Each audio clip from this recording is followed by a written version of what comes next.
क्या हाल है सबके? ठीक ठाक। एट द एंड इंग्लैंड ने न्यूजीलैंड को सुपर 8 के मैच में हरा के और टेबल पे टॉप कर लिया। और 4-5 मैचों से जो भी प्रिडिक्ट कर रहे थे तो वो सही हो रही थी।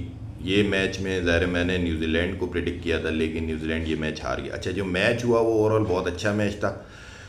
न्यूजीलैंड ने एक अच्छी क्रिकेट खेली, जिस तरह का न्यूजीलैंड क्रिकेट को खेल रहा है पिछले 2-4 महीने से। इंग्लैंड ने अच्छा कमबैक किया, लेकिन ओवरऑल फिर भी ये मैच जो था ये न्यूजीलैंड के हाथ में था। मैं ये समझता हूँ कि इंग्लैंड ने 16 ओवर के बाद जो है ना वो न्यूजीलैंड से ये मैच छीन लिया। कहाँ कहाँ गलती है न्यूजीलैंड की बॉलिंग में, जो मुझे लगता है वो ये कि एक तो जिस वक्त 4 ओवर बाकी थे, जिसके अंदर जो है वो 5 ओवर बाकी थे, जिसमें एक सेंटनर का था, 2 फर्गूसन के थे और 2 जो है हेनरी के ओवर बाकी थे। उस वक्त मेरा ख्याल है कि रविंद्रा एट द एंड शायद might be a good option, क्योंकि लेफ्ट आर्म बॉलर है। लेकिन जो इन्होंने सोडी से ओवर करवाया वो, और उसके बाद जो है फिर फर्गूसन का ओवर रोक के जो फिलिप से लाए, और मेरा ख्याल है कि शायद वो रेहान अहमद को उन्होंने इतना ज़्यादा रीड नहीं किया हुआ था, इतना ज़्यादा उनकी जो है वो होमवर्क नहीं था, जिसके अगेंस्ट उन्होंने बहुत ज़्यादा लूप दी। और वो बैट्समैन या उस लेवल का बैट्समैन था कि जब आप उसको बहुत ज़्यादा इजी, जिसको हम पोला कहते हैं, वो दोगे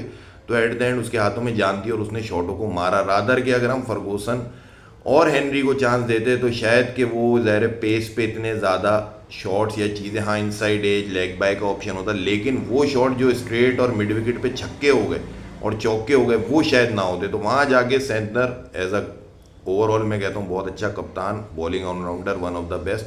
बट यहाँ डिसीजन थोड़ा सा ये चेंज हो गया कि शायद उन्हें उस वक्त फिलिप्स को नहीं लाना चाहिए था। अगर वो उस वक्त फर्गूसन, हेनरी और सेंटनर आखिर 5 में अपने आप को एडजस्ट करते तो शायद रिजल्ट चेंज होता, लेकिन it's a part of the game.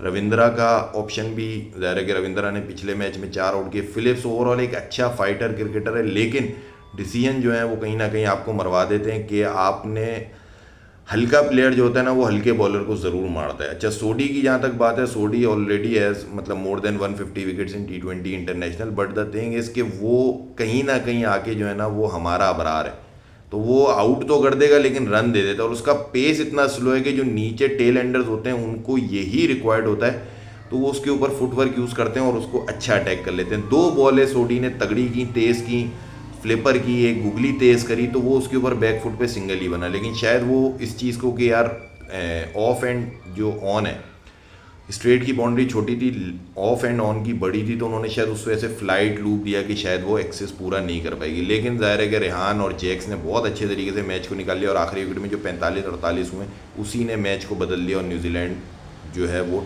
Top पे ना आ